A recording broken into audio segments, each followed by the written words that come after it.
பெரும்பாலான மக்களுக்கு மருந்து என்ன செய்யும்? மருந்து என்பது வைரஸுக்கு தான். வாழ்க்கை பிரச்சனை, கொடுக்கல் வாங்கல் பிரச்சனை, இந்த பிரச்சனைகளை இது சரியான உளவியல் அறிவு மூலமாக தான் மாற்ற முடியும்.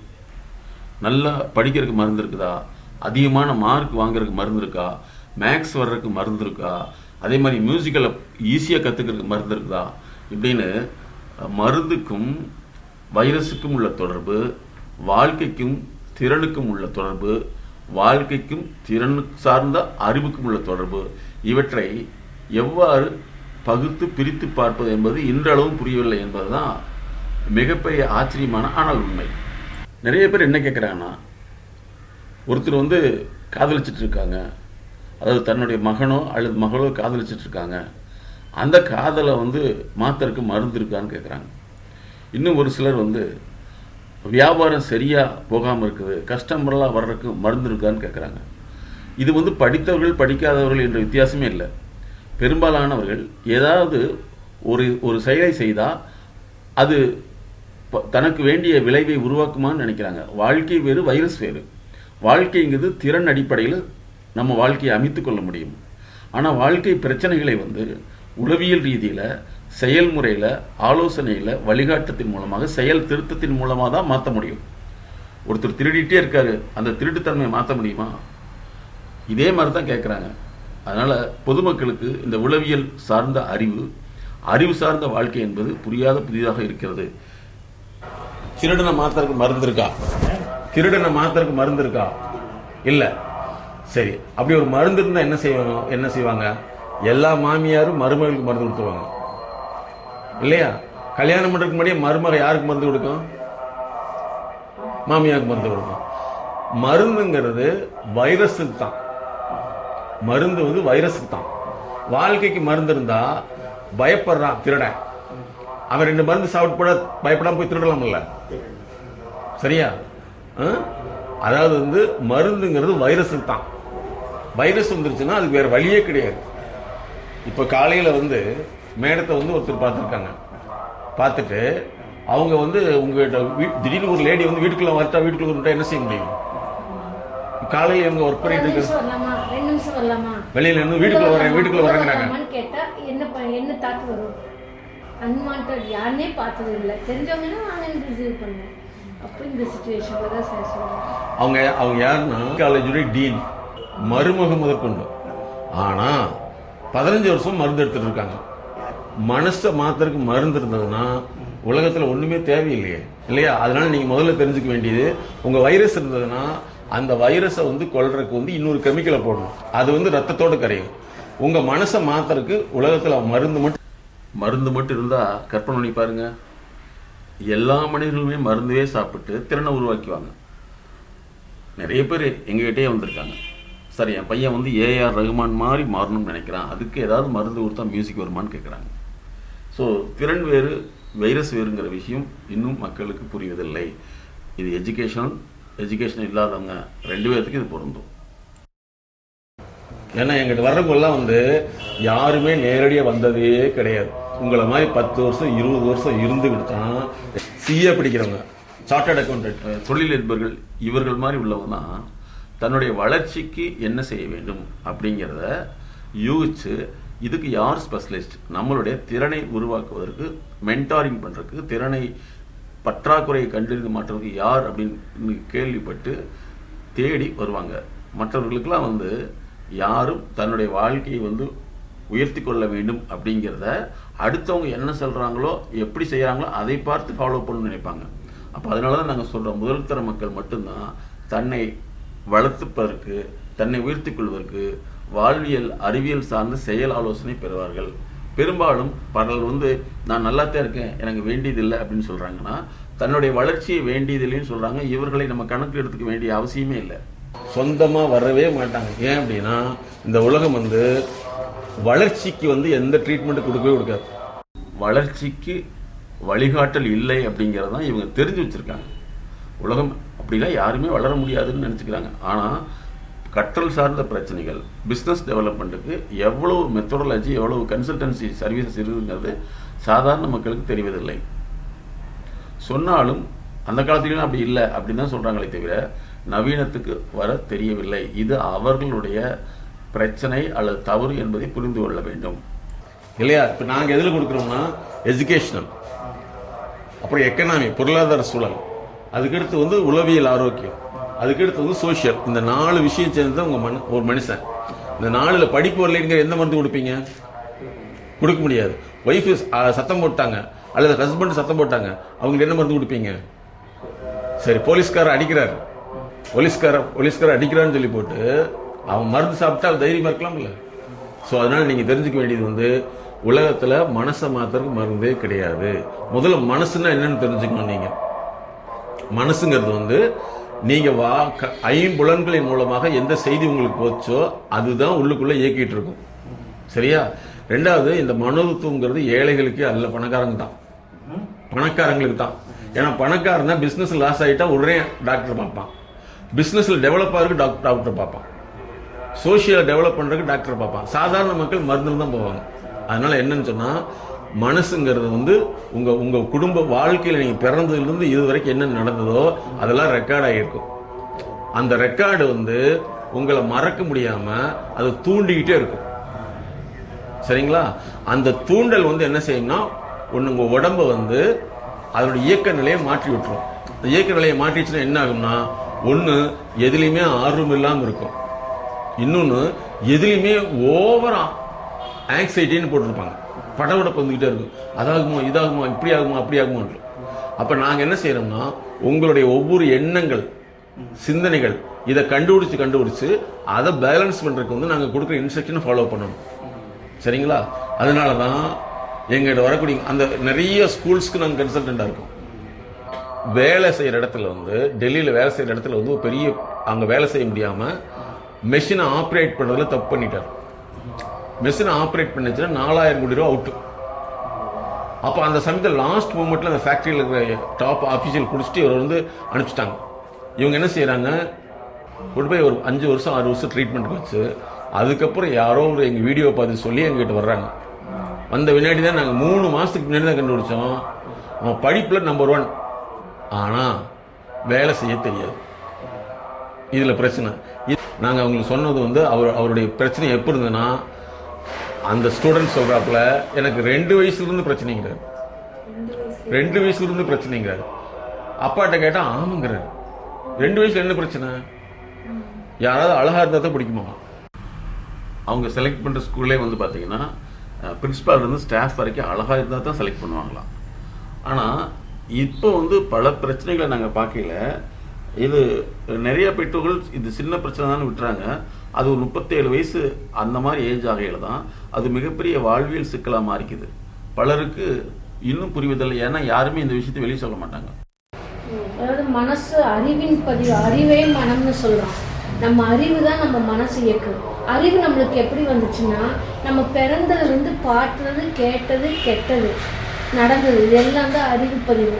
இந்த அறிவு டெலிட்டே ஆகாது எந்த சூழ்நிலை. இப்போ நீங்கள் 4 வயசு இருக்கிறது உங்களுக்கு நினைவு வரும். அம்மா சொன்னதோ, ஊட்டி விட்டதோ, உட்கார வச்சது, கூட்டிகிட்டு போனது நினைவு வரும்.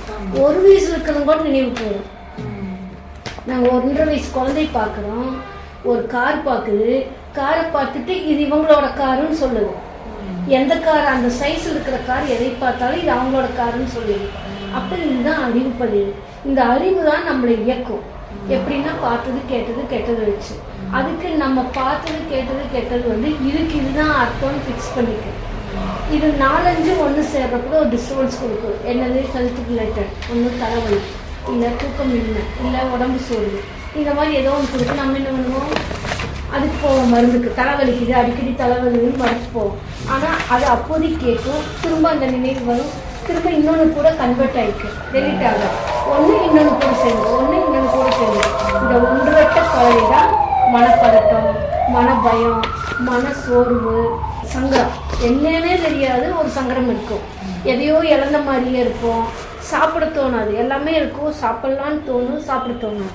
இந்த மாதிரி சங்கடக்குழுக்குள்ள வந்து கழிச்சிடும். அப்போ இதை மறுசீரமைக்கிறதுக்கு தான் இந்த உளவியல் வழிகாட்டுது. உலகத்திலே பெரிய ஆள் யார் சொல்லுங்க பார்க்கலாம்? யாருங்க உலகத்திலே யார் பெரிய ஆள் தெரியுமா? நல்லா தெரிஞ்சுங்க. பெக்லாம் அரண்மனையினுடைய எலிசபெத் ராணி தான் உலகத்திலே பெரிய ஆள்.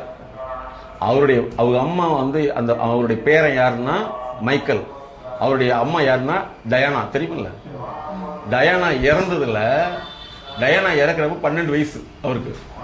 அதில் ஏற்பட்ட நீங்க சொன்னீங்க டிப்ரெஷன் சொல்லிட்டு, அதுக்கப்புறம் அவர் வந்து அவங்க அரண்மனையில் எங்களை மாதிரி உளவியல் நிபுணரை வச்சு தான் கிட்டத்தட்ட வந்து எப்படின்னு என்ன சொல்றாருன்னா, அவர் பேட்டி விடுக்கல 32 வருஷம் 20 வருஷம் ட்ரீட்மெண்ட் எடுத்தேன், சைக்கலாஜிக்கல் ட்ரீட்மெண்ட்டு, இன்னைக்கு நான் பெரிய ஆளா இருக்குன்னு சொல்லி அவர் பிபிசியில் கொடுத்த பேட்டி எங்களுக்கு எடுத்து போட்டுருவோம்.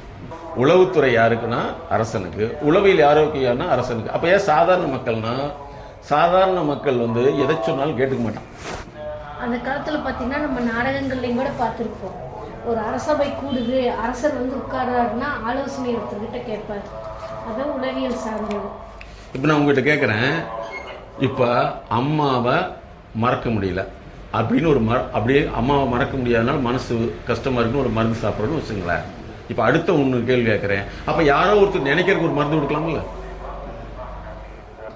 மறக்கிறதுக்கு ஒரு மருந்து இருந்தா இந்த அறிவு யாருக்குமே சாதாரண மக்களுக்கு இருக்காது. இப்ப உங்ககிட்ட கேட்கிறேன், அப்படி பார்த்தா ஏன் லவ் பண்ற ஒரு ஆளை வந்து மருந்து கொடுத்து மாற்ற முடியாது? மாத்தலாம், மாற்றக்கூடாதா? என்னன்னா இந்த மனநோய் உள்ளவங்களுக்கு பெரிய தப்பு என்னன்னா எதுவுமே ஏத்துக்க மாட்டாங்க. நான் சொல்றதான் கரெக்ட், நான் சொல்றதான் கரெக்ட், நான் சொல்றதான் கரெக்டுமாங்க. அவங்கள வந்து வர வைக்கிறதுக்கு அவங்க அம்மா அப்பாவுக்கு எப்படியெல்லாம் பேசணும்னு சொல்லி 3 மாசம் ட்ரீட்மெண்ட். அதுக்கப்புறம் இங்கே வந்துச்சு. வந்த பின்னாடி நீங்கள் ஆச்சரியப்படுவீங்க, 1 இயர் இங்கேயே தங்க வச்சுட்டோம். எங்கேன்னா எங்கேயே ஹாஸ்டலில் தங்கிக்கிங்க அப்படின்னு சொல்லிட்டு பேரண்ட்டோட வந்து ஒன்றொன்னா டெவலப் பண்ணி அந்த பொண்ணை வந்து உண்மையை தெரிய வைக்கிறப்ப அதுலேருந்து விலகி வந்துச்சு. அந்த புள்ள தான் சார் நான் இவ்வளோ பேர் கஷ்டப்பட்டு அந்த புள்ள சொந்தமாக கையில் செஞ்சு கொடுத்தது. ஒரு பெண்ணு லவ் பண்ணுது, அந்த பையன் லவ்வரை மறக்கிறதுக்கு மருந்து கொடுத்தா மாறிடுமா? அப்போ மருந்து வேலை செய்யுமா மறக்கிறதுக்கு? சொல்லுங்க. திருடனுக்கு மனசு வந்துக்கிட்டே இருக்குது, அதுக்கு பேர் கிளப்டோமேனியான்னு சொல்லுவோம். அவனுக்கு மருந்து கொடுத்தா மாறிடுவானா? அப்போ நினைப்ப மாத்துறதுக்கு மருந்து கிடையாது, இழப்பை மாக்கிறதுக்கு மருந்து கிடையாது. இழப்பு என்னன்னா அம்மா இறந்துருச்சு, அந்த இழப்பை தாங்க முடியாது. அதுக்கு மனோதத்துவம்னா மனசனுடைய இயல்புத்தன்மை கண்டுபிடிச்சு மாத்துறது. உங்க உடம்பு எப்படி இயல்புத்தன்மை கண்டுபிடிச்சு பார்க்கறது அதாவது உடல் மருத்துவம். இது வந்து வாழ்க்கை மருத்துவம். வாழ்க்கை எப்படி போச்சு, நீங்க சின்ன வயசுல என்ன கஷ்டப்பட்டிருப்பீங்க, சின்ன வயசுல நிறைய இழந்திருப்பீங்க, சின்ன வயசுல அவமானப்பட்டிருப்பீங்க, சின்ன வயசுல நம்ம நடந்த விஷயங்கள் நம்ம வாழ்க்கையில மறக்க முடியாம இருக்கும், சில சமயங்கள்ல வந்து நம்ம சொல்ல முடியாத விஷயங்களா இருக்கும். இதெல்லாம் எங்ககிட்ட டிஸ்கஸ் பண்ணல, அதுல இருந்து நீங்க வெளியில வந்துடலாம். மருந்து கொடுத்து மாத்திரா போச்சுன்னா ஒவ்வொருத்தருமே எலெக்ஷனுக்கு ஓட்டு போடுறதுக்கு முன்னாடி என்ன செஞ்சுருவாங்க, மருந்து கொடுத்துருவாங்க இல்லைங்களா? கரெக்டா தப்பா? ரஜினி ரசிகர்கள் என்ன செய்யணும், கமல் ரசிகர்கள் மருந்து கொடுத்தா மறந்துடுவாங்கல்ல? ஏங்க சாதாரண இந்த விஷயம் எங்க நண்பா நாங்கள் கேட்குற கேள்வி என்னன்னா, நாங்கள் நிறைய மீடியாவிலும் சொல்லியிருப்போம், ஏன் இது மக்களுக்கு புரியலனா, மக்கள் வந்து புரிஞ்சுக்கிற அளவுக்கு வந்து எதையுமே வந்து வார்த்தையில் தான் நம்புவாங்களே தவிர வாழ்க்கையில நம்ப தெரியாது. படிக்கிறதுக்கு மட்டும் எவ்வளோ ட்ரீட்மெண்ட் இருக்கு தெரியுங்களா? இவ்வளோ இருக்கு. பட் ஆனால் இன்னைக்கு வரைக்கும் நம்ம என்ன சொல்லிட்டு இருக்காங்க, டியூஷன் போனால் தான் படிக்க முடியுறாங்க இல்லையா? படிப்புங்கிறதுக்கு என்ன இருக்குன்னு நீங்கள் பார்த்தீங்கன்னா, ஒரு மனுஷன் வந்து கண்ணில் பார்த்து அது மூளை உள்ளுக்குள்ள போய் வேலை செய்யுது. அந்த படிப்புக்கு எவ்வளோ லெக்சர் தெரப்பின்னு வச்சுருக்கோம், அதான் எஜுகேஷனல்.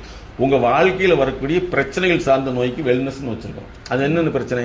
நீங்கள் சொன்ன மாதிரி நெகட்டிவ் திங்கிங் அல்லது பாசிட்டிவ் திங்கிங். ஏன்னா இந்த நம்ம சொல்ல முடியாத அமுக்கப்பட்ட நினைவுகள் யார்கிட்டையும் சொல்ல மனசும் வராது, உள்ளுக்குள்ளேயே புரிஞ்சிட்டு இருப்போம். அதுக்கு எதுக்கு தன்னைத்தானே வருத்திக்கலாமேங்கிற முடிவுக்கு தள்ளப்பட்டு நாங்கள் போன வாரம் ஒருத்தர் என்கிட்ட வர்றாரு, அவர் வந்து நயன்தாராவை நான் கல்யாணம் பண்ணிட்டு வந்துங்கிறாரு, காலேஜ் ப்ரொஃபஸர். நாங்கள் 2 பேரும் வாழ்ந்துட்டு இருக்கிறோம், 10 வருஷம் ஆச்சு எங்களுக்கு கல்யாணம் ஆகி.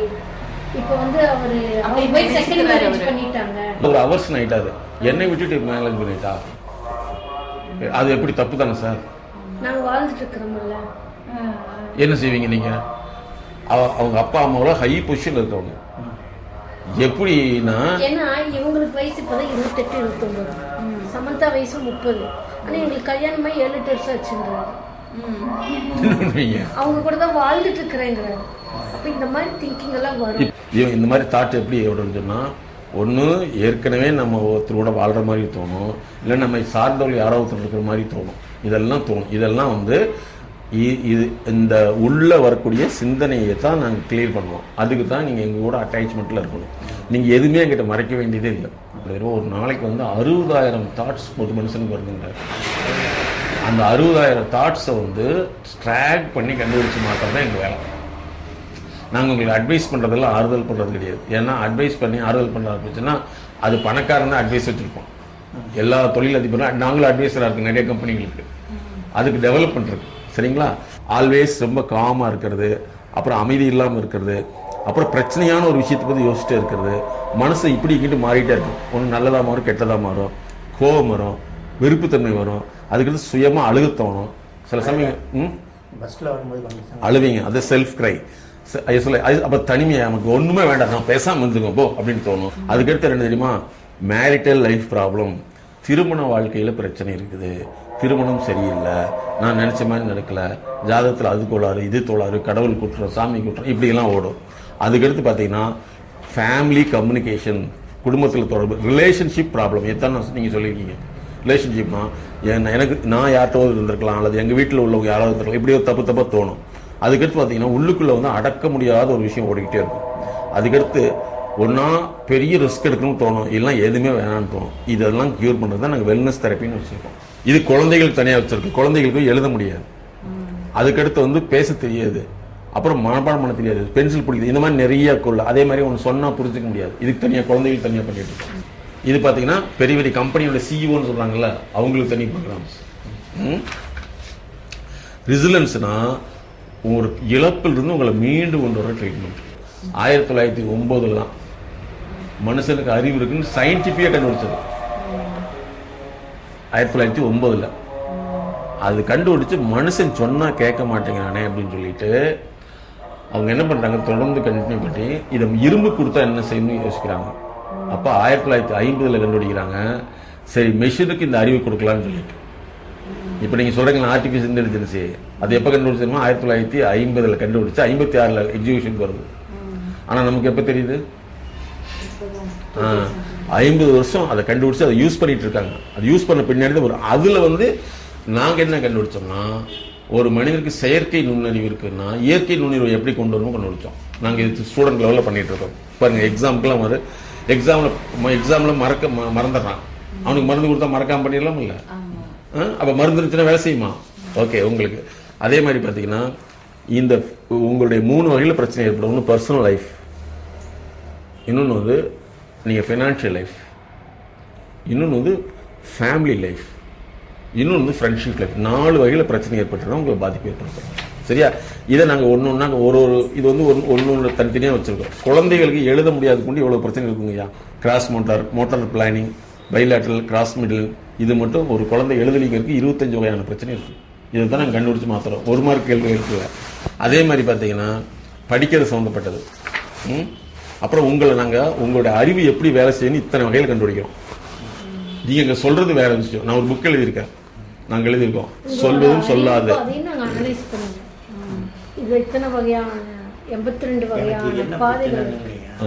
ஒரு பெரிய சயின்டிஸ்ட், அந்த அம்மாவுக்கு வந்து கரெக்டாக 1 மணிக்கு ஆச்சுன்னா திகில் வந்துடும், பிகின்னு ஆயிரும். அந்த டயத்தில் என்ன ஆயிருக்குன்னா அவங்க துடிச்சு போயிடுவாங்க. சரிங்களா? அவங்களும் 10 வருஷம் மருந்து சாப்பிட்டு தான் எங்களை கனெக்ட் பண்ணாங்க. அவங்களுக்கு வந்து தொடர்ந்து வாழ்க்கையில் ஏற்பட்ட அதிர்ச்சிகள் வந்து நினைவாக வந்துக்கிட்டே இருக்கும். ஆனால் அதை மறக்கவே முடியாது. அவங்க எப்போவுமே வந்து அந்த நினைவுனாலே பாதிக்கப்பட்டே இருந்தாங்க. அதுக்கப்புறம் தான் அவங்க யோசிக்கிறாங்க, நம்ம நினைவை மாற்றுவதற்கு, நம்முடைய சிந்தனையை மாற்றுவதற்கு, நமக்குள்ள பாதிப்பை வந்து மாற்றி அமைப்பதற்கு, அந்த பாதிப்பு போன இடங்கள் நடந்த இடங்களை வந்து மனசிலிருந்து அந்த விஷயத்தை டெலீட் பண்ணுறதுக்கல்ல, அதை எவ்வாறு கையாளுவது, அந்த நினைவை கையாளுவதற்கான ஆலோசனை வேணுமே கேட்டு வந்தாங்க. மேடம் வந்து ஒரு 3 இயர்ஸ் தொடர்ந்து அவங்களுக்கு கன்சல்டேஷன் அவங்க டிஸ்கஸ் பண்ணாங்கன்னா 1 hour டிஸ்கஸ் பண்ணுவாங்க. அப்படி பண்ணி அந்த ஏன் அப்படின்னா அதுக்கு என்ன காரணம் அப்படின்னு கேட்டிங்கன்னு வச்சுங்களேன், கரெக்டாக 2 மணிக்கு அவங்க நல்லா சாப்பிட்ருக்கிறப்ப வந்து ஒரு செய்தி வருது, என்னுடைய கிளாஸ் மட்டும் இறந்துட்டான்னு சொல்லிட்டு. அதனுடைய பாதிப்பு 20 வருஷமாக அவங்களுக்கு அந்த இது மறந்து உடம்புல மாறிடுச்சு. அப்போ என்ன ஆகும்னா அந்த 2 to 4 வரைக்கும் அவங்களால தாங்க முடியாது. மயக்கம் போட்டுருவாங்க, ஒரு சில நேரம் ரொம்ப சிரிப்பாங்க, அன்கான்சியஸாகவே இருப்பாங்க, ஏன்னு தெரியாது. இது அவங்களுக்கு இயல்பு சொல்லுவாங்க, இந்த மாதிரி எனக்கு என் ஃப்ரெண்டு 2 மணிக்கு இறந்துருச்சு அப்படி சாதாரணமாக பேசுவாங்க. ஆனால் அது எவ்வளோ பெரிய பாதிப்பை கழுத்துக்கு உண்டாக்கிருக்குன்னு நாங்கள் அதை கண்டுபிடிச்சி அதை மாத்திரோன்னே இன்னைக்கு வரைக்கும் அவங்களுக்கு அந்த பிரச்சனை இல்லை. சரிங்களா? அந்த அணுகுமுறையை மாத்திரம். ஆனால் என்ன இது ஒரு மாதிரி இல்லை, அவங்க எங்ககிட்ட வந்து பார்த்தீங்கன்னா 3 இயர்ஸ் கண்டினியூஷனாக இருந்தாங்க. ஏன்னா அவங்க ஃபேமிலி டாக்டர். இதுக்கு உங்களுடைய கோஆப்ரேஷன் வேணும். ஒன்று அதே மாதிரி எமோஷனல் ரைட், உணர்ச்சி ரீதியான அதுக்கு தனியாக வச்சுருக்கோம். இந்த உணர்ச்சி ரீதியானது பார்த்தீங்கன்னா ஒரு தடவை சொன்னால் ஒரு பிரச்சனைக்கு தீர்வு கிடைக்காது. ஏன்னா ஒரு தடவை ஒரு வார்த்தையோ ஒரு எண்ணமோ ஒரு நினைவோ ஒரு செயலோ பலாயிரம் லட்சம் தடவை நினச்சிருப்போம். அப்போ ஒரு தடவை நம்ம சொல்லிட்டோம்னா இன்றைக்கே அதுக்கு தீர்வு கிடைக்காது. அது திரும்ப திரும்ப உங்களுக்கு நினைவு வரப்பெல்லாம் நீங்கள் டிஸ்கஸ் பண்ணுறப்ப அதோட டெப்த்தை மாற்றுறப்பதான் சரியாகும். அப்புறம் நீங்கள் வந்து ஒரு பிரச்சனை வருதுன்னா ஒரு பிரச்சனையை வந்து எங்ககிட்ட 1000 தடவை வந்தாலும் சொல்லணும். நேத்தாலும் சொல்லக்கூடாது. இன்னைக்கு திரும்ப சொன்னா சரி. என்ன வந்தது இன்னைக்கு வந்து நேற்றுக்கு வந்து இன்னைக்கு வந்தாலும் தப்பு இல்லை. ஏன்னா உடம்பு ஹெல்த்தா இருந்தா என்ன செய்வீங்க? உடம்பு ஆரோக்கியமா இருக்குன்னு எப்படி தெரிஞ்சுக்குவீங்க? சரி, கை கால் எல்லாமே கரெக்டா வேலை செய்யும். இது வந்து உடம்பு ஹெல்த். சரியா? சைக்கிங்கிற வேர்டு என்னன்னா மைண்டுன்னு அர்த்தம், ஆன்மான்னு அர்த்தம். சைக்கினாவே கிரேக் லாங்குவேஜ் ஆன்மான்னு அர்த்தம். அதனால சைக்கியாலஜின்னு வச்சா உயிர் சார்ந்த அறிவியல்னு அர்த்தம். உங்க உயிர் பலகீனம் ஆயிடுச்சுன்னா என்ன அதுதான் சைக்கலாஜிக்கல் ஹெல்த். அது கம்மியாயிடுச்சு என்ன ஆயிரும்னா எதை பார்த்தாலும் படபடப்பு வரும். அதே மாதிரி எந்த விஷயத்திலையுமே வந்து ஓவரா வந்துச்சுன்னா படபடப்பு, ஒண்ணுமே இல்லாம இருந்தா டிப்ரெஷன். என்ன சின்ன படபடப்பா, அதுக்கு படபடப்பு. என்ன செய்யறது அப்படின்னு உட்கார்ந்தாங்கன்னா அதுக்கு பேர் டிப்ரெஷன். அதே மாதிரி என்னன்னா இவங்க இது வந்துருச்சுன்னா ஒன்று சொசைட்டிலிருந்து அப்படியே விலகிக்குவாங்க. இவங்க யார்கிட்ட தொடர்பு கொள்ள மாட்டாங்க. பெரும்பாலானவர்கள் தனக்கு வரக்கூடிய வாழ்க்கை சார்ந்த பிரச்சனைகளுக்கு உடலில் ஏற்படக்கூடிய விளைவுகளுக்கு இவங்களே ஒரு பெயர் வச்சுக்கிறது. பொதுவாக வந்து குறிப்பிட்ட ஏஜுக்கு பின்னாடி பிறரோடு தொடர்பு கொள்ளக்கூடிய திறன் சிலருக்கு குறைஞ்சிரும், சிலருக்கு வந்து ஓவராக அதிகமாயிடும். இன்னும் ஒரு சிலர் வந்து தன்னுடைய உடல் சார்ந்த அழகு குறைஞ்சிருச்சு, உடல் சார்ந்த வலிமை குறைஞ்சிருச்சு, பணம் சார்ந்த குறைபாடு ஏற்பட்டுச்சு இப்படின்னு சொல்லி அந்த குறைபாடுக்குள்ள ஒளிஞ்சிட்டு சமூகத்திலிருந்து தன்னை விலக்கி வைப்பாங்க. இது ஒரு வகையான பாதிப்பு. இன்னும் ஒரு சிலர் வந்து தனக்கு தோன்றிய வார்த்தைகளில் அதை விளக்கப்படுத்தி வச்சுக்குவாங்க. பயம்னு சொல்லுவாங்க, இல்லைன்னா விருப்பம் இல்லைன்னு சொல்லுவாங்க, எனக்கு பிடிக்காதுன்னு சொல்லுவாங்க. பயம்ங்கிற ஒற்றை வார்த்தை வந்து பல்வேறு வாழ்க்கை சூழல் அடிப்படையான ஒரு தொகுப்பு தான் அந்த பயம்ங்கிறது. அந்த தொகுப்புக்குள்ள என்ன இருக்குன்னு கண்டுபிடிச்சு தான் மாற்ற முடியும். இன்னும் ஒரு சிலர் வந்து பார்த்தீங்கன்னா எல்லாத்துக்கும் காரணங்களை வைத்துக்கொண்டே அந்த காரணங்களை முன்னிலைப்படுத்தி கொண்டே தன்னை மறைச்சிக்குவாங்க. ஸோ இதெல்லாம் வந்து அவர்கள் ஈஸியாக சொல்ல தெரியாது. அப்போ வாழ்வியல் சார்ந்த பகுப்பாய்வு தான் அவசியம். அஃபீஷியலாக இருந்துட்டு இருக்கிறவங்க அஃபீஷியலாக மட்டும்தான் பேச முடியும், சாதாரண கீழே மக்கள்கிட்ட பேச முடியாது. அப்போ நாங்கள் அதுக்கு என்ன கண்டுபிடிச்சோம்னா இடை தொடர்பு சார்ந்த தடைன்னு கண்டுபிடிச்சோம். அப்போ வந்து இவங்க என்ன செய்யறாங்கன்னா சமூகத்தில் போய் ஒட்ட முடியாது. அப்போ ஒற்றருக்கு உண்டான காரணங்களை எனக்கு கண்டுபிடிக்கணும். அதாவது வந்து டிப்ரெஷன் ஒன்று எடுத்துட்டீங்கன்னா இதில் வந்து இவ்வளவு வகைகள் இருக்குது. இதெல்லாம் ஒன்றொன்னா நாங்கள் சரி பண்ணால் நீங்கள் வெளியில் வந்துடுவீங்க. சரிங்களா? அதில் பாருங்க மெயினாக வந்து என்னன்னா புவர் ரிலேஷன்ஷிப், மக்கள் தொடர்பு ரொம்ப குறைவாக இருக்கும், இவங்களுக்கு விரும்ப மாட்டாங்க, தனிமையாயிருவாங்க. அதுக்கடுத்து வந்து எதெடுத்தாலும் ஹைப்பர் டென்ஷனாக இருப்பாங்க. இதெல்லாம் அவங்களுடைய சிம்டம். ஸோ இதை சரி பண்ணிட்டோம்னா உங்களுக்கு ஹார்ட் ப்ராப்ளம் வரவே வராது. மண்டே சிண்ட்ரோம்னு கேள்விப்பட்டிருப்பீங்க. மண்டேவில் தான் நிறையா ஹார்ட் அட்டாக் வரும். ஏன் தெரியுமா? ஞாயிற்றுக்கிழமை ஃப்ரீ ஆகிடுவாங்க, நாளைக்கு வேலையில் என்ன நடக்குமோ தெரியல, கடன்காரன் நாளைக்கு வந்துடுவானே, அல்லது வேலை இவ்வளோ கஷ்டம், இதெல்லாம் மண்டே சிண்ட்ரோம்னு சொல்லுவோம். மண்டே தான் ஹார்ட் அட்டாக் வரும். அப்போ வந்து அதுக்கு வந்து அவசியம். தூக்கம்ங்கிறது அமைதி, அதாவது இருக்கிறத ஏற்றுக்கிட்டு இருந்தோம்னா அதில் வரக்கூடியது தூக்கம். இருக்கிறது நடக்கிறத ஏற்றுக்காம தொடர்ந்து சிந்தனையை நம்ம பண்ணிக்கிட்டே இருந்தோம்னா அதிலிருந்து வர்றதுதான் தூக்கமின்மை. பொதுவாக வந்து இந்த மாதிரி பாதித்தவங்க வந்து என்ன செய்வாங்கன்னா தூக்கங்கிறது ஆரம்ப காலத்தில் சின்ன வயசுல எந்த பிரச்சனையும் இல்லாமல் வந்ததில்ல, அது மாதிரி வரணும்னு நினைப்பாங்க. ஆனால் அப்படி வர முடியாது. ஏன்னா பிரச்சனைகள் நிறைய இருக்கு. குழந்தைகள் பிரச்சனை, குடும்ப பிரச்சனை, பொருளாதார பிரச்சனை, சமூக பிரச்சனை, இதெல்லாம் இருக்கிறப்ப அந்த பிரச்சனை சிந்தனை ஓடிக்கிட்டே இருக்கும். இதை மாற்றி அமைக்கிறதுக்கு பகுப்பாய்வு செஞ்சு தான் மாற்ற முடியும். ஒரு மனிதனுங்கிறது வளர்ச்சிக்கு வரணும். அந்த வளர்ச்சிக்கு வராம வளர்ச்சியை வந்து விரும்பாம வீட்டில் உள்ளவங்களுடைய சண்டை போட்டுட்டு இருக்கிறது வந்து அது வளர்ச்சிக்கு வழி கொடுக்காது, வளர்ச்சியை தடுக்கும். இந்த மாதிரி மனநிலையில் உள்ளவங்க தான் நிறைய பேர் இருக்காங்க. நாங்கள் மனநிலைங்கிறத விட இந்த மாதிரி அறிவு நிலையில இருக்காங்க. அப்போ இவர்களுக்காக நீங்கள் போய் எதை சொன்னாலும் அவர்களுக்கு அவங்களுக்கு சொன்ன நினைச்ச மாதிரி நீங்கள் சொல்லியங்கிறத கோவப்படுவாங்களே தவிர எது உண்மை அப்படிங்கிறத அவங்களால புரிஞ்சுக்க முடியாது. பல பேர் வந்து புலம்புறக்கும், அதை சொல்லி அழுகிறக்கும், சங்கட்டப்படுறக்கும், அப்புறம் சரியில்லைன்னு குற்றம் சொல்றதுக்கு விரும்புவாங்களே தவிர தன்னை எப்படி மாத்திக்கலாம், தன்னுடைய பிரச்சனைகளை எப்படி கையாளலாம் அப்படிங்கிற அந்த ஆலோசனை அறிவு சார்ந்த வளர்ச்சிக்கு வரமாட்டாங்க. அப்ப இவங்க என்ன செய்வாங்கன்னா வீட்டில் உள்ளவங்கள மற்றவங்கள துன்பப்படுத்திக்கிட்டே தான் இருப்பாங்க. அவங்க வந்து தன்னுடைய பிரச்சனைக்கு தீர்வு வந்து சிம்பிளா கிடைக்கணும், எந்த முயற்சியும் பண்ணக்கூடாது, எந்த உழைப்பு பண்ணக்கூடாது, எந்த விதமான மாற்றத்தை கொண்டு வரக்கூடாது, நான் இப்படியே தான் இருப்பேன் ஆனா எல்லாமே மாறும் நினைக்கிறவங்க தான் தூக்கமின்மை, மனச்சோர்வு, மன அழுத்தம், குடும்ப பிரச்சனைகள்ல அதிகமாயிட்டே இருக்கும், அதிகப்படுத்திட்டே இருப்பாங்க.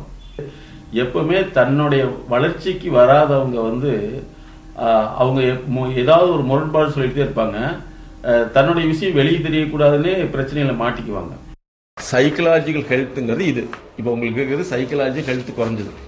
அதாவது ஆன்ம பலம்ங்கிறத விட நாங்கள் என்ன சொல்றோம்னா உளவியல் பலம்னு சொல்றோம். உளவியல் நலம்ங்கிறத விட அறிவு சார்ந்த நலம் சொல்றோம்.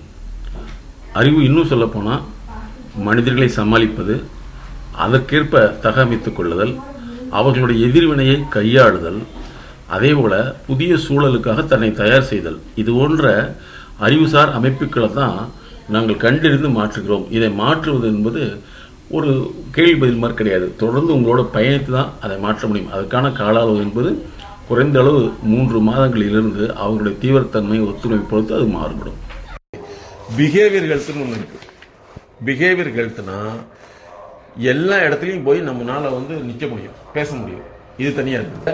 பொருளாதாரத்தை டெவலப் பண்ண யாராவது டாக்டர் பார்த்துருக்கீங்களா? அப்படி ஒன்று இருக்குன்னு தெரியுமா உங்களுக்கு? எங்கள் பாஸ் வந்து அதில் வந்து கராத்தே பெல்ட் இருக்குல்ல, அதில் வந்து பிளாக் பெல்ட். ஒரு பஸ் வந்து போக முடியாத ஒரு தடத்தில் கீழே விழுந்துருது. போக முடியாமல் அல்லது பஸ்ஸை ரன் பண்ண முடியாமல் விபத்துக்குள்ளாகிறோம். வாழ்க்கையை ரன் பண்ண முடியாமல் விபத்துக்குள்ளாகிறது தான். அது எப்படிப்பட்ட விபத்தாக உள்ளாக்கிறான்னா தன்னைத்தானே விபத்துக்கு உள்ளாக்கிக்கிறதுக்கு பேர் தான் சூசைடல் அல்லது தற்கொலை அல்லது சுயக்கொலை அப்படின்னு சொல்கிறோம். தன்னுடைய வளர்ச்சிக்கு தான் எந்த விதமான ரிஸ்க் எடுக்க முடியாமல், எடுக்க விரும்பாமல், எடுக்க தெரியாமல் தன்னைத்தானே விபத்துக்குள்ளாக்கக்கூடிய ஒரு செயல்முறை தான் இந்த சூசைடல் தாட்னு சொல்கிறோம். Suicidal thought. அப்புறம் எப்பவுமே வெறுமையை ஃபீல் பண்ணுறது. அதுக்கடுத்து வந்து பார்த்தீங்கன்னா சந்தேக குணம், அவங்க மேலே சந்தேகம், இவங்க மேலே சந்தேகம். அதுக்கடுத்து என்னை யாருமே கண்டுக்க மாட்டேங்கிறாங்க, என்னை யாருமே பிடிக்கலன்னு சொல்கிறது. அதுக்கடுத்து பார்த்தீங்கன்னா நம்ம பேசாமல் எங்கேயோ போய் தொலைஞ்சிடலாமான்னு தோணும். அதுக்கடுத்து வந்து நம்மளே வெறுக்கிறது, குளிக்கிறது இல்லை, சாப்பிட்றது இல்லை, குளிக்க பிடிக்காது, சாப்பிட பிடிக்காது, சுத்தமாக இருக்க பிடிக்காது, படுக்கையிலே இருக்குது. அதுக்கடுத்து வந்தீங்கன்னா சில சமயங்களில் வந்து கோபம் அதிகமாகி யாராவது அடிக்கணுமான்னு தோணும்.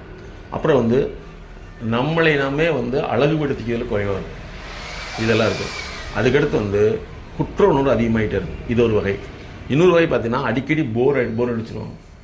அப்புறம் பகல் கனவு நிறைய இருக்குது, பகலில் நிறைய சிந்தனை ஓடிக்கிட்டே இருக்கும். அதுக்கடுத்து வந்து இப்போ பேசுறதுக்கும் அப்போல்லாம் பேசுறதுக்கும் தொடர்பு இருக்காது, டிஸ்ஆர்கனைஸாக இருக்கும். அதுக்கடுத்து வந்து ரிப்பீட்டேட்டிவ் பிஹேவியர்.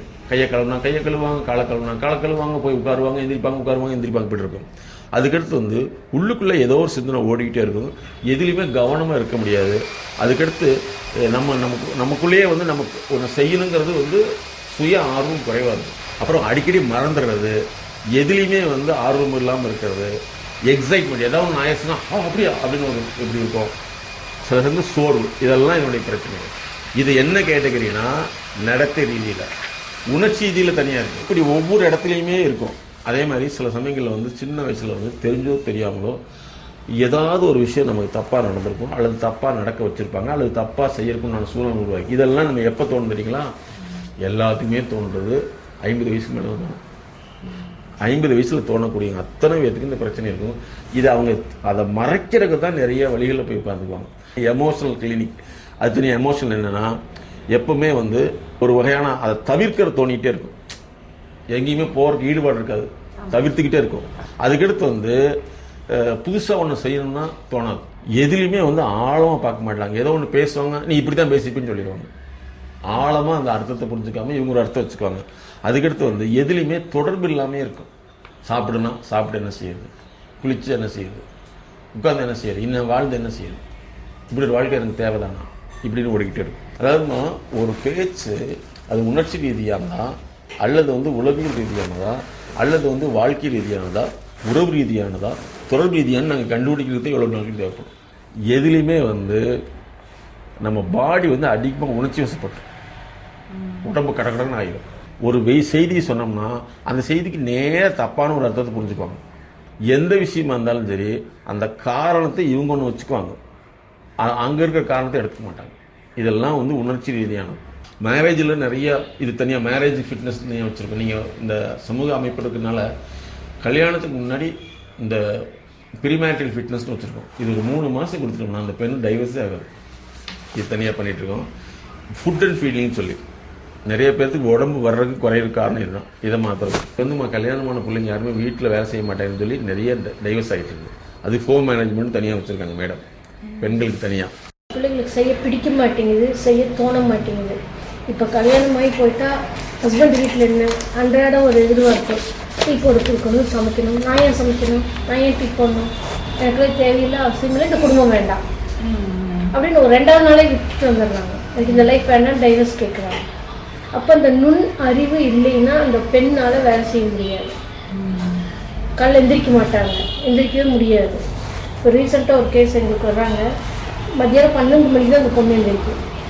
அவங்க அம்மாவே அங்கேருந்து ஹஸ்பண்ட் வீட்டிலேருந்து சமைச்சு போடுது. 2 குழந்தைங்க, 4th ஸ்டாண்டர்ட் படிக்கிற குழந்தை ஒன்று, 2nd ஸ்டாண்டர்ட் படிக்கிற குழந்தை ஒன்று.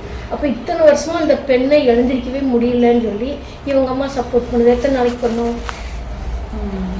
அப்போ வெறுப்பு வருமல்ல. அப்போ அந்த காரணத்தை கண்டுபிடிச்சு மாத்திரம்.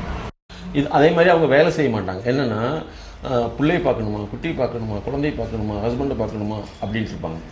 அதே மாதிரி ஒரு எக்ஸாம்பிள் என்னன்னா, சென்னையிலேருந்து என்கிட்ட ஒரு கேஸ் வருது. அதாவது வந்து கல்யாணமே 2 நாளில் அவங்க ஹஸ்பண்ட் ட்ரெஸ்ஸை கழட்டி வச்சு துவைக்க முடியல. லேடிஸ்னால் தான் இயல்பு தானே, எவ்வளோ பெரிய அதிகாரி இருந்தாலும் துவைச்சு தானே ஆகணும். அந்த பொண்ணு என்ன செய்து ஒரு குச்சி எடுத்து அந்த ஹஸ்பண்டுடைய ட்ரெஸ்ஸை தூக்கிட்டு வருது. வீட்டில் உள்ளவங்க பயந்துட்டாங்க, ஏதாவது பாம்பு இருக்க மாட்டேங்குன்னு சொல்லிட்டு. பார்த்தா எனக்கு வந்து ஹைஜீனிக், அடுத்தவங்க ட்ரெஸ்ஸை எனக்கு பிடிக்காது, தொட பிடிக்காதுன்னு தூக்கிட்டு வந்துச்சு. உடனே அவங்க சொல்லுவாங்கள்ல, என்ன அவங்க என்னடா கல்யாணமே 2 நாளில் ஹஸ்பண்டோடைய ட்ரெஸ் இப்படி கையிலையும் கூட தொடலைன்னா நாளைக்கு என்ன ஆகுன்னு சொல்லிட்டு உடனே முடிவு பண்ணிட்டாங்க டைவர்ஸ் பண்ணலாம்னு சொல்லிட்டு. அதுக்கப்புறம் அவங்க ஒரு பெரிய அட்வொகேட்டை போனோம். அவங்க வந்து முதல்ல சார்ட்டை கூட்டிட்டு போய் எங்கிட்ட அனுப்பிச்சாங்க. இப்படி தான் திடீர்னு ஃபோன் பண்ணி, சார் நீ கண்டிப்பாக உங்களையே பார்க்கணுட்டாங்க. உடனே சரின்னு வர சொல்லிட்டு அந்த பொண்ணை பார்த்தீங்கன்னா சிறுசுலேருந்து அப்படி பழக்கி வச்சிருக்காங்க. இந்த பொண்ணுங்கிற பேரில் கீழே உட்கார மாட்டாங்க, சேர்ல தான் உட்காருவாங்க. லைஃப் ஸ்டைல் அந்த மாதிரி லைஃப் ஸ்டைலில் தான் இருப்பாங்க. இன்னொரு கேஸ் என்னன்னா, கல்யாணமே 2 நாளில் வந்து ஹஸ்பண்டை போய் நீ பிளேட்டை கழுவி வைங்க. ஒய்ஃபு அவங்க அம்மா பழக்கம் என்னன்னா, இந்த பிள்ளை வளர்த்துனது சாப்பிட்டு பிளேட்டில் இருக்கிற அந்த குப்பையெல்லாம் குப்பை டப்பாவில் போட்டு பிளேட் கழுவி வச்சுட்டு வாங்க. இது கல்யாணமாகி மாப்பிள்ளை வீட்டில் இருந்துட்டு 2nd டே பொண்ணு வீட்டுக்கு வருவாங்கல்ல, வந்துட்டு அந்த பொண்ணு எங்கள் அம்மாவுக்கு இதெல்லாம் பிடிக்காது, அதனால் குப்பையெல்லாம் எடுத்து இதில் போட்டுட்டு கழுவி வச்சுட்டு வாங்க. அவர் பெரிய பொசிஷன் இருக்கவர் உடனே டைவர்ஸ் பண்ணிட்டார் 2 நாள். அப்புறம் எங்கிட்ட வந்து முன்னாடி அந்த பொண்ணை நாங்கள் நார்மலைஸ் பண்ணுறதுக்கு 6 மாதம் ஆச்சு. ஏன்னா எப்படி சார், ஆணு பொண்ணு ஈக்குவல் சார். சரிம்மா, அது ஆணு பொண்ணு ஈக்குவல்னா உங்கள் அம்மா வீட்டில் வேலை செய்யலை. எங்கள் அம்மா அந்த காலத்து பொம்பளை, அந்த அம்மா யாருன்னா காலேஜ் பிரின்சிபல். அந்த அம்மா அந்த காலத்து பொம்பளை. அந்த அம்மா சொல்ல, நான் எவ்வளவு பிரின்சிபல் இருந்தாலும் நான் எங்கள் வீட்டுக்காரருக்கு செய்யத்தானு செய்யணும்னா அது நீ செஞ்சுட்டேன், நான் செய்யணும்னு அவசியம் இல்லை. அவங்க அப்பாவுக்கு அவங்க அம்மா தண்ணி விடுன்னு கேட்டால் அவங்க அம்மா கொண்டே கொடுக்குறாங்க. என் ஹஸ்பண்டுக்கு நான் ஏன் கொடுக்கணும்? ஈக்குவல் தானே, போய் எடுத்து குடிக்க முடியாதா? தண்ணி வீட்டில் இருக்குல்ல, கேன் ஃப்ரிட்ஜில் இருக்கிறத எடுத்து குடிக்க தெரியாதா? நான் போய் எடுத்து கொடுத்தா தான் குடிக்க முடியும். 3வது நாள் இத்தனை ஆர்கியூமெண்ட் பண்ணுவோம். இதுக்கு தான் நாங்கள் இந்த ஹோம் மேனேஜ்மெண்ட் கிரியேட் பண்ணியிருக்கோம். நீங்கள் சொல்கிறது 2 விஷயமா தான் இருக்கும். ஆனால் நாங்கள் இவ்வளவு வந்து நாங்கள் கண்டுபிடிக்கிறது மட்டும் இல்லாமல் அந்த கண்டுபிடித்த விஷயங்கள் உங்கள் மனசை ஏற்றுக்கொள்கிற அளவுக்கு கொண்டு வரதான் எங்கள் வேலை.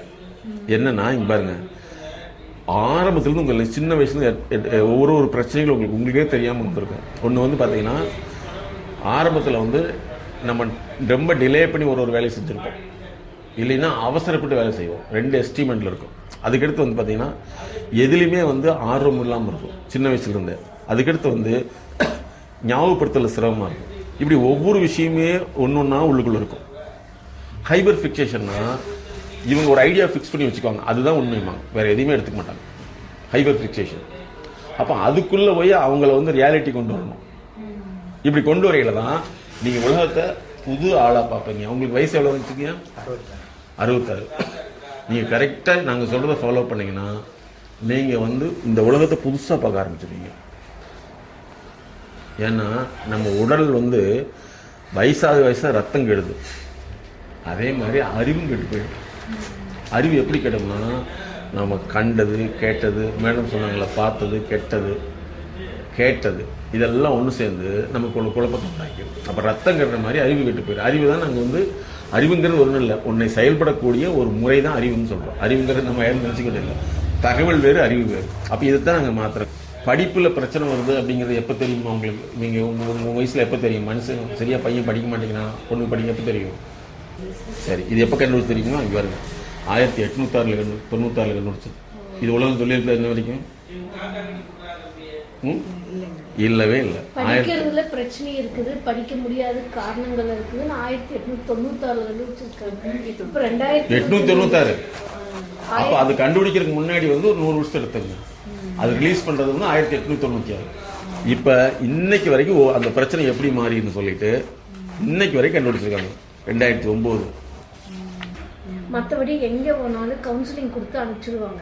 கவுன்சிலிங் ஆறுதல், விடுங்க சரியா போயிருந்து சொல்லி. கவுன்சிலிங்னாவே வந்து ஆற்றுப்படுத்துதல். அதே மாதிரி ஸ்கூல், அதே மாதிரி இன்ஜினியரிங் காலேஜ் கவுன்சிலிங்னா உங்களுக்கு எது வேணும்னு கேட்டு இங்கே போகணும்னு சொல்கிறது, அல்லது உங்ககிட்ட இதுதான் இருக்குன்னு சொல்கிறது. ஆனால் உளவியல் பகுப்பாய்வுங்கிறது உங்கள் வாழ்க்கையில் இந்த பாதிப்பு ஏற்பட்டதுக்கான காரணம், அல்லது அந்த பாதிப்பு எப்படிப்பட்ட தன்மையை உருவாக்குச்சு, அதனால உங்களுடைய நடத்தை எப்படி மாறி இருக்குது, மேற்கொண்டு புதிய நடத்தையை கற்றுக்கொள்வதற்கு, புதிய நடத்தையை உங்களுக்குள் கொண்டு வந்து அதை வெளிப்படுத்துவதற்கு உண்டான பல்வேறு தடைகளை உங்களோட வாழ்க்கை பயணத்தோடு இணைந்து கண்டறிந்து மாற்றக்கூடிய உளவியல் நுட்பம் தான் மைண்ட் செட் நாலேஜ் தெரப்பி என்பதை எங்களுடைய MSK லைஃப் ஹீலிங் ஃபவுண்டேஷன் உருவாக்கி பல வருஷமா இந்த சேவையை உலக மக்களுக்கு செஞ்சுட்டு வருது. இது விளம்பரம் அல்ல, விழிப்புணர்வு. இப்போ நீங்க உட்கார்ந்து இருக்கீங்க, நீங்க எந்திரின்னு சொன்னா டக்குன்னு எந்திரிச்சிருவீங்க. அந்த அந்த பாயிண்ட் வேலை செய்யாதப்போ உங்களால எப்படி எந்திரிக்க முடியாது. இதேதான் குழந்தைகளுக்கும் பிரச்சனை. படின்னு சொல்றான், அவங்களால படிக்க முடிஞ்ச அந்த வஞ்சகமா பண்றாங்க. அந்த சிஸ்டம் வந்து அவங்களுக்கு வந்து இன்னொன்னுக்குள்ள டிராவல் பண்ணிட்டு இருக்கோம். அதனாலதான் உளவியல் வந்து 2 வகையா புரிஞ்சது. ஒண்ணு எங்களை மாதிரி லட்சத்துல ஒருத்தர் தான் இருப்பாங்க. அது படிக்கக்கூடிய மாணவர்களுக்கு அது LKG UKGயிலிருந்து அது உயர்ந்த படிப்புன்னு சொல்லக்கூடிய டாக்டரேட் வரைக்கும் வரக்கூடிய பிரச்சனைகள் படிப்பு சார்ந்து, அதாவது படிப்பு அப்படிங்கிறதுக்குள்ள நிறைய காம்பனண்ட் இருக்குது. அதில் வரக்கூடிய பிரச்சனைகள் எப்படி நடத்தையை மாற்றுது, கல்வித்தரத்தை குறைக்குதுங்கிறத பற்றி ஆய்வு 1896 இன்னைக்கு வரைக்கும் கண்டுபிடிச்சி அது வெளிப்படுத்தப்பட்டு கொண்டு கொண்டே இருக்குது. இதை மேல்மட்ட மக்கள் தான் எங்களை மாதிரி எக்ஸ்பர்ட் மூலமாக, எங்களை மாதிரி எக்ஸ்பர்ட்டோடைய கன்சல்டேஷனில் தங்களுடைய குழந்தைகளை அடுத்த ஒரு கல்வி மாற்றத்துக்கு கொண்டு போகிறாங்க. மற்றவர்கள் வந்து பாரம்பரிய முறைன்னு சொல்லக்கூடிய டியூஷன், டுட்டோரியல், கோச்சிங் இதுக்கே போய் அவர்களுடைய அறிவை அதே லெவலில் தான் வச்சுருக்காங்க. எப்போ 1806 தொடர்ந்து கண்டுபிடிச்சிட்டே வர்றாங்க. ஆனால் இது வெளியே சொல்ல மாட்டாங்க. இது மேல்மட்டங்கள் மட்டும்தான் எங்களுக்கு தெரியும். இப்போ உதாரணத்துக்கு இங்கிலீஷ் பேச முடியல, ஏதாவது டாக்டர் பார்த்துக்கோமா? நாங்கள் பண்ணிட்டு இருக்க பார்த்து BBC இங்கிலீஷ்னு வச்சிருக்கோம். இங்கிலீஷ் பேச வச்சிடறோம், 3 மாதம் பேச வச்சிடறோம். இது ட்ரீட்மெண்ட் சரியா? செயல்படும் திறனை உருவாக்குறதுக்கு உள்ளுக்குள்ள இருக்கிற பிரச்சனை கண்டுபிடிச்சு மாற்றம் தான் நம்ம ட்ரீட்மெண்ட், மைண்ட் செட் நாலேஜ். அதே மாதிரி லேர்னிங் லேப்னு வச்சிருக்கோம். ரத்த பரிசோதனை மாதிரி உங்கள் கற்றல் சம்மந்தப்பட்ட இவ்வளோ விஷயம் கண்டுபிடிக்கிறோம். அப்புறம் கம்பெனி வச்சுக்கிங்கன்னா கம்பெனிக்குள்ளான இவ்வளவு ப்ராப்ளத்தை கண்டுபிடிக்கிறோம். கம்பெனி MDகளுக்கு இதை வந்து நீட் படிக்கிறவங்க, IAS படிக்கிறவங்க, நீட்டுக்கு தனியாக படிக்க முடியலைங்கிறதுக்கு வந்து இவ்வளோ பிரச்சனை இருக்குதுமா? இதில் யாராவது சொல்லியிருக்காங்களா? என்னைக்கும் சொல்லவே மாட்டாங்க. ஏன் தெரியுமா? எப்பவுமே தெரிஞ்சுக்கோங்கய்யா, இந்த உலகம் யாருக்கு சொல்லுங்க, உலகம் யாருக்கு? சாமானிய மக்கள் வந்து ரசிக்கிறதுக்கு தான். இன்னுமே சைக்காலஜிங்கிறது வந்து மென்டலுக்கு தான் மக்களுக்கு பதிவாயிருக்கு. மனம் பாதிக்கப்பட்டவருங்கிறது தான் சித்தர்களுக்கு வந்து இது அப்பவே கண்டுபிடிச்சிட்டாங்க. 4442 வியாதிகள் இருக்கிறதா கண்டுபிடிச்சாங்க. நம்மளுக்கு இதெல்லாம் தெரியாது. ஆனால் 8 வியாதி மட்டும்தான் வாழ்க்கை சிக்கல்னால வருது. மிச்சம் 4440 வாழ்க்கை சிக்கல்னால வருது. அந்த 8 பிரச்சனைகள் என்னன்னா பிறப்புலையே வருது. ஊனமாக பிறக்கிறது, கண்ணு தெரியாமல் இருக்கிறது, பிறக்கிறப்ப வர்றது இது அந்த 8 வியாதி. மிச்சம் 4440 நீ பிறந்து வெளியில் வந்தோடனே நீ பார்த்தது கேட்டது கெட்டதை வச்சு வாழ்க்கை சூழல்னால வந்தது. இதுக்கு மனோதத்துவம் தான் உளவியல் சிகிச்சைன்னு சொல்கிறேன். சரி, இது இப்போ சொல்லல, வள்ளுவரே சொல்லியிருக்காரு, அறிவினால் ஆவது உண்டோ பிரி நோய் தம்நோய் வேல் போற்றா கிடைங்கிறார். மனநலம் மண்ணுயிர் காக்க மினநலம் எல்லா போலும் தருங்கிறார். அந்த காலத்து சித்தர்கள் உண்மையா இருந்தாங்க. இப்பெல்லாம் போதை, இப்போ இருக்கிற சித்தர்களை நம்ம கணக்கில் வைக்கிறோம். அந்த காலத்தில் ஒரு அரசர் சித்தரை போய் பார்த்துட்டு வருவார். மனம் தெரிஞ்சவர் தான் சித்தர். மனம் சித்தம்னா மனசு தானே. அந்த காலத்து மனசருக்கு போல சித்தர்னு சொல்றோம், அவ்வளவுதான். அந்த காலத்து அரசர்கள் மேலே மலை உச்சி மனிதருக்கு அப்பாற்பட்டு தான் அவங்க வாழ்ந்துட்டு இருந்தாங்க சித்தர்கள். அரசர்கள் போய் அவங்க கிட்ட கேட்டு இந்த அரசை எப்படி ஆளணும்னு வழி கேட்டுட்டு வருவாங்க. அதை அப்ளை பண்ணி ஒர்க் பண்ணுவாங்க, ப்ராசஸ் ஆகும். இதை மக்களுக்கு கொண்டு போனால் என்னாகும்? எல்லாரும் அரசனா மாறிட்டா உலகத்தை யார் ஆள்றது?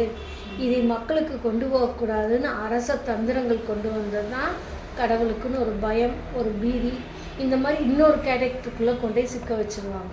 அப்போ அரசனாக இருப்பான், மக்கள் அடிமைகளாக இருப்பாங்க. இது கம்பெனி ஒர்க் பண்ணுறாங்கல்ல, அது டிஸ்லெக்சியா அப்படின்னு ஒரு டிசீஸ். என்னன்னா அவங்களால படிக்க பிடிக்காது, டைகிராஃபி என்ன எழுத பிடிக்காது, டைகால்குலேஷன் மேக்ஸ் பிடிக்காது. சரியா? இந்த மாதிரி ஆடிட்டரி ப்ராசஸ்னால் நம்ம சொல்கிறத அவங்க கேட்கவே மாட்டாங்க. இந்த மாதிரி ஒவ்வொன்றையும் நாங்கள் கண்டுபிடிச்சி மாற்றோம். இது தனியாக இதுக்கு தான் லேர்னிங் லேப்னு வச்சுருக்கோம். அப்புறம் பாருங்கள், மனதினால் ஏற்படும் உடல் நோய்கள், வாழ்க்கை சூழலால் ஏற்படும் உடல் ஏற்படும் நோய்கள், இவற்றை பற்றி விழிப்புணர்வு தான் நாங்கள் நிறைய பண்ணிட்டு வரோம். அதுக்கடுத்து பாருமா மேக்ஸ் வரலையும்பாங்க, அதுக்கு பேர் மேத்தமெட்டிக் டிசார்டர். நான் சொல்லல, இதெல்லாம் அந்த காலத்திலேயே கண்டுபிடிச்சிட்டாங்க. ஆனால் இது சாமானிய மக்களுக்கு போய் சேராது. எப்படி தெரியுமா அறிவு பதிவாகும்? இப்போ மேக்ஸ் இந்த டிசார்டர் வச்சு 5+3 எவ்வளோ? அது நம்ம ஃபிக்ஸடு. இதைய 4+4 எவ்வளோ? 0+8 எவ்வளோ? எப்படி அறிவு பதிவு எடுத்துக்கோன்னா 5+3 மட்டும்தான் 8. இதெல்லாம் தப்புன்னு எடுத்துக்கோ. இந்த ஸ்ட்ரெஸ்ன்னு சொல்லுவாங்க, இதை நீங்கள் நிறைய சொல்லணும். இது என்னென்ன வகை ஸ்ட்ரெஸ் இருக்குன்னு சொல்கிறேன், கேட்டுக்குமா. நீங்கள் நிறைய பேருக்கு சொல்கிறதுக்கு இருக்கும். ஒன்று சைக்கலாஜிக்கல் ஸ்ட்ரெஸ்ஸுன்னா உணர்ச்சி ரீதியானது. சரியா? இன்ஃபர்மேஷன் ரீதியானது, அறிவு ரீதியானது, அவமான ரீதியானது, பொறாமை ரீதியானது, தடுப்பு சம்பந்தம், அட்டாச்மெண்ட், இந்த மாதிரி நிறைய வகைகள் இருக்குது. இது சைக்கலாஜிக்கல் ஸ்ட்ரெஸ். இதை நாங்கள் கண்டுபிடிச்சு தான் மாற்ற முடியும், ஒரே நாளில் மாற்ற முடியாது, அவங்க சொல்ல தெரியாது. அப்புறம் அதுக்கடுத்து சைக்கோ ஸ்பிரிச்சுவல் ஸ்ட்ரெஸ்னால் இன்றைக்கி நிறைய பேர் கடவுள்கிட்ட ஏன் போகிறாங்கன்னா குற்ற உணர்வு. ஐயோ நான் தப்பு பண்ணிட்டேன், கடவுள் தெரிஞ்சிடும். இது சைக்கோ ஸ்பிரிச்சுவல் ஸ்ட்ரெஸ். இது அவங்களுக்கு என்ன ஆச்சுன்னா, ஒரு மிகப்பெரிய அதிகாரி ஒருத்தர் வர்றாரு, எனக்கு கோயிலில் பூஜை பண்ணி தட்டை ஆராய்ச்சி எடுத்துட்டு வருவாங்களே, கோயிலில் பூஜை அதை தட்டி விட்டு அது தீ பிடிச்சி எறிகிற மாதிரி எனக்கு வருது, நான் செஞ்சிருவோம்னு பயமாக இருக்குதுன்ற. எனக்கு அந்த உணர்வே வருது. கோயிலுக்கு போனால் தட்டி தீ பிடிச்சி அந்த பில்டிங்கே எறிகிற மாதிரி தான் எனக்கு ஃபீல் ஆகுது. நான் செஞ்சுட்டேன், என்ன பண்ணுறதுன்னு என் கைக்கு 2 கை போட்டு இப்படி கட்டிட்டு போகிறேங்கிறேன். எப்படி இருக்குன்னு பாருங்க. இந்த ஸ்பிரிச்சுவல் சைக்கோ ஸ்பிரிச்சுவல் ஸ்ட்ரெஸ் வர்றவங்களுக்கு என்னன்னா அட்ரினல் சுரப்பி அதிகமாகிடும், கேன்சர் வரும். கேன்சர் வரதுக்கு மெயின் ரீசன் இதுதான். அதுக்கடுத்து பார்த்தீங்கன்னா கார்டிக் ப்ராப்ளம், தைராய்டு ப்ராப்ளம் வரதான் சைக்கோ ஸ்பிரிச்சுவல் ஸ்ட்ரெஸ்னா. அதாவது இவங்க செஞ்ச தவறை இப்பயாவது மறைக்கணும்னு சொல்லி கூட ஏதாவது பண்ணுவாங்க. அதுக்கடுத்து ஃபிசியோலஜிக்கல் ஸ்ட்ரெஸ்னா வேலை அதிகமாக இருக்கிறது, உடல் இதாவது வயிற்று சம்மந்தப்பட்ட பிரச்சனை. சோசியல் ஸ்ட்ரெஸ்னா ஐயா சொன்ன மாதிரி வெளியில் போக பிடிக்காது. இந்த மாதிரி இந்த ஸ்ட்ரெஸ்ஸோடைய வகையில் கண்டு. காக்னிட்டிவ் ஸ்ட்ரெஸ்னா கம்பெனியில் இன்றைக்கி நிறைய பேர் 3 மாதத்துக்கு வேலை செய்ய மாட்டேங்கிறான், அவனுக்கு இருக்கும். எமோஷனல் ஸ்ட்ரெஸ்னா யாராவது ஒன்று சொல்லிட்டா பிரச்சனையாகும். பிஹேவியர் ஸ்ட்ரெஸ்னா இந்த மாதிரி ஒவ்வொரு ஸ்ட்ரெஸ்ஸையும் நீங்கள் கண்டுபிடிச்சா மாற்றலாம். ஒரு சமயத்தில் நல்லாயிருக்கும், ஒரு சமயத்தில் மோசமாக போயிடும். இந்த மாதிரி இதை நீங்கள் தெரிஞ்சிட்டிங்கன்னா தான் அடுத்து ஒன்றொன்றும் நாங்கள் மாற்ற முடியும். சரிங்களா சார்? நாங்கள் ஸ்ட்ரெஸ் கிளினிக்னு வச்சுருக்கோம். இது என்னென்னா உங்கள் பிரச்சனையை கண்டுபிடிச்சி நாங்கள் இத்தனை ப்ரிஸ்கிரிப்ஷன் கொடுக்குறோம். மருந்து கிடையாது, நடத்தை ப்ரிஸ்கிரிப்ஷன். இதை கொடுத்து மாற்றுறோம். இந்த மாதிரி 320 கன்சல்டன்சி வச்சுருக்கோம். இங்கே பாருங்கள், லைஃப்பில் 95% டிசீஸ் இதனால தான் வராது, ஸ்ட்ரெஸ்ன்னு சொல்லுவாங்க. அப்புறம் பணத்துக்கு எப்படி நம்ம சம்பாதிக்கணும்னு தனியாக ரியாலிட்டி பேஸில் உலக லெவலில் கிளினிக் இருக்குது. லைஃப் அதாவது மணி கிளினிக் இந்த மாதிரி தனியாக வச்சுருக்கோம். அடுத்து இன்னும் நல்லா தெரிஞ்சுக்கணும். டிஎன்ஏ ஐயோ என் கிளாஸ்மேட்டு ஒருத்தன் ஏஜ் அதிகமாக இருக்கும், அவனுடைய கேரக்டர் எனக்கு மாறும். டிஎன்ஏ மாறுது. அது இப்போ என்ன கண்டுபிடிச்சிட்டாங்கன்னா 2025 பேர் பீட்டா ஜென்ரேஷன். இப்போ நம்ம இப்போ இருக்கிற ஜென்ரேஷன் இருக்காங்க பார்த்தீங்களா, ஜென்ரேஷன் ஜெட்டுங்கிறவன் 2000க்கு பின்னாடி பிறந்தவன். இவன் எதை சொன்னாலும் கேட்க மாட்டான். இவங்க வந்து என்ன தெரியுமா, ஜாலியாக இருக்கணும், செல்ஃபோன் பார்க்கணும், தனக்கு பிடிச்ச பொண்ணை வேணும். என்கிட்ட ஒரு பொண்ணை பேசுது, என்னென்னா எனக்கு மாப்பிள்ளை வேணும். இந்த பொண்ணு நடிச்சது எம்இ படிச்சிருக்குது, வேலைக்கு போக மாட்டேங்குது, வேலைக்கு போனால் 2 மாதம் கூட தங்க மாட்டேங்குது. எனக்கு மாப்பிள்ளை வேணும். எப்படி மாப்பிள்ளை வேணும்? அவன் ஃபோட்டோவை பார்த்தா நான் உணர்ச்சி வசப்பட்டு அவன் தான் வேணும்னு சொல்லணும். அப்படிப்பட்ட அவனுக்கு மாப்பிள்ளை வேணும். இது சாத்தியமா? அவன் கேட்பானல்ல. இதுதான் இந்த ஜென்ரேஷன் எக்ஸ்ங்கிறது. ஆல்ஃபாங்கிறது இப்போ இது வரைக்கும் இருக்கிறவங்க. இப்போ 25க்கு பிறந்தாங்கல்லவா, இவங்களே பீட்டா ஜென்ரேஷன். இவங்களெல்லாம் வந்து பின்னாடி பெரிய கொடுமையாக இருக்கும், ஒத்துக்க மாட்டாங்க. இப்போ பாருங்கள், யாருமே வந்து வேலைக்கு போய் 3 மாதத்துக்கு வேலைக்கு போக மாட்டேங்கிறான். இதெல்லாம் இந்த ப்ராப்ளம். அதே மாதிரி வந்து படிக்க வைக்கிறதுக்கு முன்னாடி என்னென்ன படிப்பை யாருக்கு தேவைங்கிறத கண்டுபிடிக்கிறோம் இதெல்லாம். அப்புறம் கம்பெனிகளுக்கு தனியாக பண்ணுறோம் இஏபின்னு சொல்லிட்டு. அப்புறம் குவாலிட்டி ஆஃப் ஒர்க் லைஃப், இது இந்த மாதிரி 360 ப்ராஜெக்ட்ஸ் இருக்கணும். ஒரு பிரச்சனை வந்துச்சுன்னா முதல் கட்ட மனிதர்கள் அதாவது எப்படிலாம் தேடுவாங்கன்னா, ஃபஸ்ட்டு ப்ரொஃபஷனல் தேடுறாங்க. எல்லாத்துக்கும் இந்த பிரச்சனைதான் இருக்குது, எனக்கும் பிரச்சனைன்னு உட்காந்துக்கும். இன்னொன்று வந்து பார்த்தீங்கன்னா, கூட்டமாக சேர்ந்துக்கிட்டு பாசிட்டிவாக பேசுகிறவங்க கூட சேர்ந்துக்கலாம். இப்படி ஒன்று. இன்னொரு டைப் என்னென்னா, யாரெல்லாம் நம்ம பாரு பிரச்சனை இருக்குதோ அவங்க கூட மட்டும் சேர்ந்துக்குவோம். இன்னொன்று என்னென்னா, எனக்கு ஏதாவது வந்து எதிர்காலத்தை பற்றி கணிச்சோன்னு போய் பார்த்துக்குவோம். வைரஸுக்கு மருந்து சார் ஐஸ்டின் தெரியுமா? அவர் என்ன சொல்லியிருக்காரு, அப்போவே முட்டாள்தனத்துக்கு உலகத்தில் வந்து அம்மை மருந்தே கிடையாதுங்கிறார், வேக்சின்ங்கிறார். முட்டாளாக மட்டும்தான் இருக்கு விரும்புவானா, அப்போவே சொல்லியிருக்காரு. அப்போ நாங்கள் என்ன சொல்லுவீங்கய்யா, ஒவ்வொன்றையும் அதே மாதிரி கார்பரேட்டில் ஒர்க் பண்ணுறவங்களுக்கு என்னென்ன வேணும். அப்புறம் மெமரிக்கு தனியாக வச்சுருக்கோம். மெமரிங்கிறது ஒரு நமக்கு மனப்பாடம் பண்ணதில்லை, அவ்வளோ ப்ராசஸ் இருக்குது. இதே வந்து நீங்கள் மூளை நோயாளின்னு உங்களுக்கு நான் அப்போவே சொல்லிடுறேன், இது மூளை நோய் ஒன்றும் பண்ண முடியாதுங்களா. மூளை நோய் இது கண்டிப்பாக தெரியும். அது எப்போ வந்துருக்குன்னா பிறந்தவங்க வந்து அத்தனை பாதிக்கப்பட்டவங்க இருக்கிறாங்க. யாராவது டிஸ்டர்ப் பண்ணுறாங்களா? யாருக்காவது சளி காய்ச்சல் வந்திருக்கா? யாருக்காவது ஹார்ட் அட்டாக் வந்திருக்கா? மனநோயும் கிடையாது, மன பாதிப்பும் கிடையாது. ஒரு சூழலை சமாளிக்க முடியல, ஒரு சூழலை ஏற்றுக்க முடியல அப்படின்னா நம்மளுக்கு வந்து ஒரு டிஸ்டர்பன்ஸ் வர்றது தான் வாழ்க்கை சிக்கல். அந்த வாழ்க்கை சிக்கல் தான் நம்மளுக்கு செயல் தடை உண்டாக்கும். செயல் தடை உருவாக்கிடுச்சுன்னா நம்மளுக்கு ஆர்வம் இருக்காது. இந்த மாதிரி பிரச்சனை ஒன்றா ஏதாயிட்டே வரும். ஏன்னா உங்களுக்கு எவ்வளோ சந்தேகம் வந்தாலும் எங்ககிட்ட நீங்கள் கேட்கணும். நாங்கள் எதுவுமே வந்து நாங்கள் மறைக்கவே மாட்டோம். நீங்களும் வந்து மறைக்கவே வேண்டியதில்லை. எது இருந்தாலும் சரி என்ன செய்யணும் அப்படின்னு சொல்லி இனிமேல் நீங்கள் நல்லா முடிவு பண்ணிக்கணும். மிக விரல குணம் பெற்று உங்களை மாதிரி லட்சக்கணக்கான பேர் இருக்காங்க. ஏன்னா அவங்களுக்கு திடீர்னு தாட்டு, நெகட்டிவ் தாட் மட்டும்தான் வரும், பாசிட்டிவ் எதுவுமே வராது. வர்றது அத்தனையும் நெகட்டிவ் தான். இப்போ சாப்பிடுன்னு சொன்னால் சாப்பிட்டா லூஸ் மோஷன் ஆயிடுமா, ஜீரணமாகாதா, நாளைக்கு செரிமானம் ஆகலைன்னா தூக்கம் வராதா, 2 நாளைக்கு வயிறு அப்செட் ஆயிடுமா, இந்த மாதிரி எக்ஸ்ட்ரீமுக்கு போயிடுச்சு இல்லையா. தூக்கம்னா என்ன அப்படின்னா டெஃபினிஷன் தான், உங்கள் மனசு வந்து உன்னை ஏற்றுக்கொண்டால் வரக்கூடியதான் தூக்கம். ஏற்றுக்கொள்ள முடியலைன்னா வரக்கூடிய துக்கம். துக்கத்துக்கும் ஒரு கால் தான். 3 அனலைஸ் பண்ணிவிட்டு ஒரு 3 மந்த்ஸ் கோர்ஸ் கொடுப்போம். அதில் நீங்கள் உங்களுக்கே தெரியும். வந்துட்டீங்கன்னா நீங்கள் கடகடன்னு இதிலிருந்து வெளியில் வந்துடலாம். கோஆப்ரேட் பண்ணிங்கன்னா நீங்கள் புது மனுஷனாக மாறிடலாம். ஒன்றே ஒன்று, உங்களுக்கு தடையெல்லாம் நீங்கள் வச்சுருக்கிறது விடை கிடையாது. தடை வேறு விடை கிடையாது. அந்த தடையை வந்து எங்கிட்ட டிஸ்கஸ் பண்ணிங்கன்னா போதும், நீங்கள் சிறந்த மனிதனாக மாற முடியும். அதே மாதிரி வந்து உங்கள் வாழ்க்கை வந்து இன்னும் சிறப்பாக இருக்கும். உலகத்தில் வந்து வைரஸ்னால் வரக்கூடிய நோய்க்கு வந்து மருந்து கொடுத்தா நல்லா இருக்கும். அது வைரஸ், ஆனால் வாழ்க்கைக்காக மருந்து கிடையாது. அதே மாதிரி வைரஸால் வரக்கூடிய நோய்களையும் அந்த உளவியல் ரீதியில் ஸ்ட்ரென்த் இல்லைன்னா அதுவே கொண்டு போயிடும்.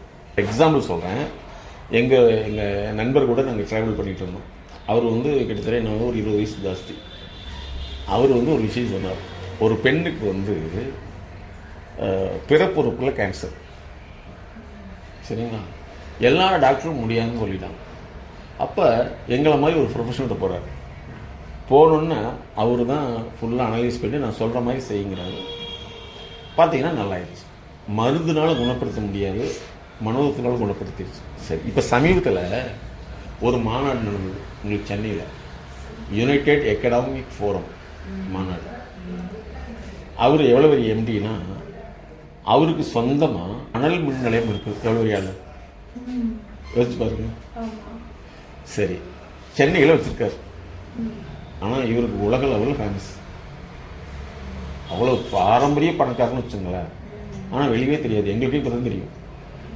அவர் வந்து இப்போ ரிலீஸ் ஆன முன்னாடி எல்லா மக்களையும் நான் பொருளாதாரத்தை முன்னேறணும், தமிழ்நாட்டை முன்னேற்றணும்னு சொல்லிட்டு ஒரு மாநாடு வைக்கிறார். ஆனால் இந்த குரூப் ஆரம்பித்து 1985 ஸ்டார்ட் பண்ணிட்டாங்க. இங்கே பண்ணால் லட்சக்கணக்கான பேர் வந்து பெரும்பெரும் தொழிலதிபர்களாக வந்து ஜாயின் பண்ணிட்டாங்க.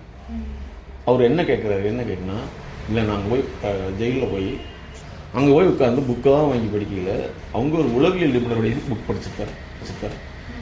உங்களுக்கு சாக்ரட்டிஸ் தெரியுங்களா ஐயா? எதுக்காக அவர் கொலை செஞ்சாங்க? அவர் வந்து மக்களுக்கு வந்து அறிவு இருக்குதுன்னு சொன்னதுனால தான் அவரை கொண்டுட்டாங்க. அந்த மாதிரி இவர் ஒரு சைக்காலஜிஸ்ட் வந்து இந்த மாதிரி விழிப்புணர்வு பண்ணையில் அவரை கொண்டு போய் உள்ளே போட்டாங்க. உள்ளே போட்ட பின்னாடி அவர் எழுதின புக்கு தான் அந்த புக். என்னன்னா, நீ அறிவை வச்சு தான் ஜெயிக்க முடியும்னு சொல்ல புக்கை படித்தோன்னே இவர் பயங்கர பூஸ்ட் ஆகிட்டான். 2.5 வருஷம் உள்ளுக்குள்ளே யோசிச்சிட்டே இருந்தாராம் என்ன செய்யலாம்னு சொல்லி. வந்த முன்னாடி இவ்வளோ ஒரு மாநாட்டை நான் உருவாக்கியிருக்கேன். உலகத்தில் வந்து வறுமை வியாதிக்கு மருந்து இருக்குது, அதுதான் மனோதத்துவம். இப்போ ஏழையாக இருக்கான், அவனை ஏன் ஏழையாக வச்சுருக்கோம்னா அவனுக்கு என்ன சொல்லிடுறோம்னா படித்தா சம்பாதிக்கணும்னு போய் சொல்லிடுறோம். அப்போ கல்லூரி வாத்தியார் ஏன் அவன் சம்பாதிக்கல? கரெக்டுங்களா? அவன் என்ன பெரிய ஆளை சம்பாதிச்சிருக்கணும்ல. அப்படி நம்ம சப்பா சொல்லி கொடுத்து தான். அதனால வந்து மனசை மாத்திர உலகத்தில் மருந்து இல்லை. ஏன்னா மனசுங்க வந்து சதையா ரத்தமா நரம்பா அப்படின்னு இல்லை. மனசுங்கிறது ஆற்றல். அந்த ஆற்றலை தான் நாங்கள் மாற்றி அமைக்கிறோம். இப்போ உங்களை திட்டினா கோபம் வருது, புகழ்ந்தால் சந்தோஷமா இருக்குது. அங்கே என்ன மருந்து கொடுத்தா பண்ண முடியுது? இல்லவே இல்லை இல்லையா? இதுதான் விஷயம். சின்ன வயசில் ஏதாவது ரொம்ப உங்கள் வயசில் இருக்க உங்களுக்கு ஞாபகம் இருந்து சின்ன வயசில் இவருக்கு ஏதாவது வீட்டில் அடித்து மிரட்டி கிரட்டி? பல நேரங்களில் வந்து குடும்பத்தை சார்ந்தவர்கள் வந்து வாழ்க்கை சூழலை சமாளிக்க முடியாத பொழுது அல்லது வாழ்க்கையில் தோல்வி அடையும் பொழுது, வாழ்க்கை தோல்விங்கிறது கல்வி சார்ந்த தோல்வியாக இருக்கலாம், அதாவது படிப்பில் சரியான முன்னேற முடியாமல் ஃபெயில் ஆகிருக்கலாம், அல்லது பொருளாதாரத்தில் அல்லது நட்பில் ஃபெயிலாகி அவர்கள் தன்னைத்தானே கூட வாழ்க்கையினுடைய முடிவுக்கு கொண்டு போய் தன்னையே வந்து அவங்க முடிச்சிருக்கலாம், தன்னுடைய வாழ்க்கையே முடிச்சிருக்கலாம். அதை வந்து தற்கொலைன்னு நம்ம இன்றைக்கி அந்த பேரில் சொல்கிறோம். அந்த மாதிரியான உணர்வுகளும் கூட வந்து ஒரு சிலருடைய பாதிப்புக்கு காரணமாக இருக்கும். அதாவது தன்னுடைய பிரச்சனை வரும்பொழுது அவர்களைப் போல இவர்களும் இப்படி செய்துவிட்டால் பிரச்சனையை தீர்ந்துவிடும் அப்படின்னு தன்னைத்தானே அழித்துக்கூடிய மனப்பான்மையோடு இருக்கும். இதை வந்து நெருப்புக்கோழி விளைவுகள்னு சொல்லுவோம். அதாவது நெருப்புக்கோழி வந்து தன்னுடைய பகைவனையோ அல்லது பிரச்சனையோ கண்டால் தன்னுடைய தலையை கொண்டு போய் மணலுக்குள்ளே மூடிக்கும். அப்போ என்ன ஆகிரும்னா அது தெரியாது, அப்போ யாருக்குமே தெரியாதுன்னு நினச்சிக்கும். ஆனால் தன்னுடைய உடல் முழுவதும் மணலுக்கு வெளியே இருக்கும். அப்போ மற்ற வேட்டையாடி மிருகங்கள் அந்த உடலை தின்னு ஓட்டு போயிடும். இப்படி இந்த ஆஸ்டிச் எஃபெக்ட் அப்படிங்கிறதுக்குள்ள நெருப்புக்கோழி விளைவுங்கிற ஒரு பிலாசபியில் நிறைய பேர் வாழ்ந்துட்டு இருப்பாங்க. அப்போ ஒருத்தர் பிரச்சனை வருதுங்கிறது பிரச்சனைக்கு முன்னோடியான மனிதர்களை உதாரணமாக எடுத்துக்குவாங்க. பிரச்சனையினால் தன்னுடைய வாழ்க்கையை முடித்து கொண்ட, தன்னுடைய வாழ்க்கையை அழித்து கொண்ட, தன்னுடைய வாழ்க்கையை முடித்து கொண்டவர்களை உதாரணமாக எடுத்துக்கொண்டு கூட இந்த மாதிரியான தவறான சிந்தனைக்கு போகக்கூடியவங்களும் இருப்பாங்க. அப்போ அவர்களோடு நாங்கள் நிறையா வந்து வாழ்வியல் சார்ந்த, அறிவு சார்ந்த, அவர்கள் தெரிந்து வைத்திருந்த செய்திகள் சார்ந்து பகுப்பாய்வு செய்து தான் அவர்களை மாற்ற முடியும். இதுக்குண்டான கால அளவுங்கிறது மினிமம் 3 மாதங்களிலிருந்து அவர்களை ஒத்துழைப்பு தன்மை பொறுத்து அந்த கால அளவு மாறும். பல நேரங்களில் வந்து தன்னுடைய உறவினர்களோ அல்லது தன்னுடைய அண்ணன் தம்பி அக்கா தங்கையும் கூட தன்னுடைய வாழ்க்கையில் ஃபெயிலியர் ஆனது, அதாவது படிப்பில் ஃபெயிலியர் ஆகி அல்லது ஃபெயில் மார்க் வாங்கி படிப்பில் முன்னேற முடியாத பொழுது அவர்கள் செய்த தவறான நடத்தையும் கூட இவர்கள் முன்னுதாரணம் வைத்துக்கொண்டு தன்னுடைய வாழ்க்கையை வந்து முடித்துக் கொள்ளக்கூடியவர்களும் இருக்காங்க. ஒவ்வொரு கட்டத்திலையும் அது குழந்தை பருவம், அதுக்கப்புறம் டீனேஜ், வாலிப பருவம், திருமண பருவம், திருமணம் தாண்டிய குழந்தை பெற்றுக்கொள்ளக்கூடிய அந்த காலகட்டம், குழந்தை வளர்ப்பு பருவம், அப்புறம் அந்த குழந்தைகளுக்கு பெரியவங்களாகி அவங்களுக்கு திருமணம் செய்யக்கூடிய பருவம்.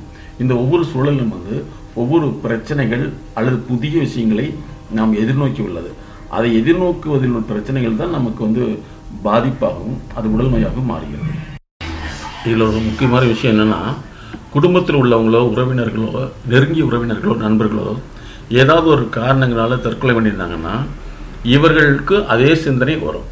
அப்போ அவங்க வந்து சிரமம்லாம் போயிட்டாங்க, நம்ம ஏன் போகக்கூடாதுன்னு சிந்தனை வரும்.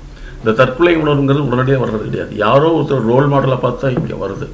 அதனால் வந்து குடும்ப நபர்கள் வந்து அந்த மாதிரி தற்கொலை உணர்வுலையோ தற்கொலை முயற்சி பண்ணியிருந்தாங்களோ உடனடியாக அந்த குடும்பத்தினருக்கு வந்து தொடர்ந்து கண்காணிப்பில் உளவியல் சார்ந்த வாழ்வியல் பகுப்பாய்வு வழிகாட்டலை கொடுத்துட்டு வந்தோம்னா அது வந்து அடுத்தவர்களுக்கு அது பரவாமல் இருக்கும். அது வந்து கிட்டத்தட்ட ஒரு தொற்று நோய் மாதிரி. இது எப்படிப்பட்ட நோயினா, முடிவை வந்து நம்மளே எடுத்துட்டோம்னா சிரமம் இல்லாமல் போகுண்டு எடுக்கக்கூடிய ஒரு தவறான நோய் தான் இது. அதாவது தவறான முடிவுனால் எடுக்கக்கூடிய ஒரு பழக்கம். மேரேஜில் வரக்கூடிய பிரச்சனைகள் மட்டும், கல்யாணத்தில் வரக்கூடிய பிரச்சனைகள் மட்டும். இது திருமணம்ங்கிறது ஆயிரங்காலத்து பயிருன்னு நம்மளுக்கு சொல்லியிருப்பாங்க, ஆனால் அதோட அர்த்தம் தெரியாது. ஆனால் இத்தனை ப்ராப்ளத்தை ஒருத்தர் சால்வ் பண்ணுறப்ப அது 1000 காலத்துக்கு பயிராக மாறுதுங்கிறது தெரியும். இதெல்லாம் இது இப்போ இது அமெரிக்காவில் வந்து, இது நம்ம நாட்டில் வந்து எந்த விஷயமே ரொம்ப லேட்டாக தான் வரும். 1946 எங்களை மாதிரி உள்ள ஆண்களுக்கு வந்து இந்த மாதிரி கோட் புக் 46 யோசிச்சு பாருங்கள். அதே மாதிரி உங்களுக்கு இன்னொன்று சொல்கிறேன், படிப்பில் ஒரு பிரச்சனைகளாக இருக்குன்னு சொல்கிறீங்களா, எப்படி டயக்னோசிஸ் பண்ணுங்கிறது எப்போ கண்டுபிடிச்சதுன்னு மட்டும் பாருங்கள். இந்த இயரை போட்டிருக்கான்னு பாருங்கள். காப்பிரைட் 71 சரிங்களா. ஆனால் புக் ரிலீஸ் பண்ண டேட் பார்த்தீங்கன்னா இது கிட்டத்தட்ட 41 தான் வந்திருக்கும்.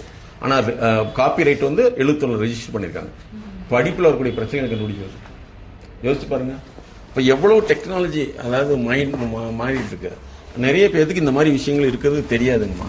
அதே மாதிரி ஃபேமிலியில் அவங்களுக்கு மட்டும் இவ்வளோ கோட் புக்கு, எங்களுக்கு கோட் புக்கு. ஃபேமிலியில் இருக்கக்கூடிய இஷ்யூஸ் மட்டும் ஃபேமிலி தெரப்பின்னு இருக்கு. அப்போ இதெல்லாம் இப்போ இல்லைம்மா, எந்த காலத்துலேருந்தே இருக்குது. ஆனால் என்னென்னா நிறைய பேர்த்துக்கு வந்து இப்படி ஒன்று இருக்குங்கிற விஷயத்த வந்து மேல்மட்டம் மட்டும்தான் இருக்கு. ஏன்னா வளர்ச்சி அவங்க மட்டும்தான். அதாவது எவ்வளோ அசிங்கமான கெட்டெண்ணம் வந்தாலும் சரி அது ஓப்பனாக டிஸ்கஸ் பண்ணிடுங்க. எங்கிட்ட ஒரு பிள்ளை வந்தது, ரொம்ப அழகான பிள்ளை.